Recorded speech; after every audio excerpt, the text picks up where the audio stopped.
প্রবল শক্তিশালী টাইফুন গেইমি রীতিমতো তাণ্ডব চালিয়েছে তাইওয়ান সহ আরও কয়েকটি দেশে। বুধবার আঘাত হানা এই টাইফুনের প্রভাবে ফিলিপাইন, তাইওয়ান ও ভিয়েতনামে বহু মানুষের মৃত্যুর খবর পাওয়া গেছে। বিপর্যস্ত হয়েছে আরেক দেশ জাপানও।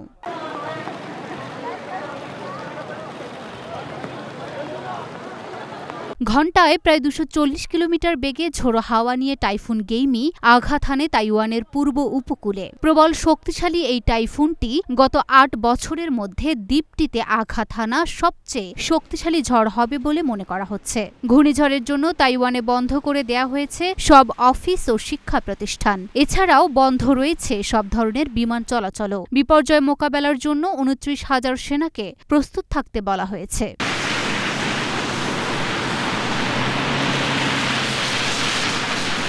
তাইওয়ানে আঘাত হানার আগে গেইমির প্রভাবে ফিলিপাইনে দেখা দিয়েছে প্রবল বন্যা। টাইফুনে সৃষ্ট বন্যায় বিপর্যস্ত হয়ে পড়ে রাজধানী ম্যানিলা ও আশেপাশের বেশ কয়েকটি শহর। ভারী বৃষ্টি ও ঝড়ে প্রাণ হারিয়েছেন অন্তত ২১ জন। এছাড়াও রাস্তাঘাটের পাশাপাশি তলিয়ে গেছে ঘরবাড়ি ও গুরুত্বপূর্ণ নানা স্থাপনা। ফিলিপাইন ছাড়াও গেইমি আঘাত হেনেছে জাপানে। দেশটির ওকিনাওয়া ও ইশিগাকা অঞ্চলে ঝড়ের কারণে জারি করা হয়েছে সর্বোচ্চ সতর্কতা।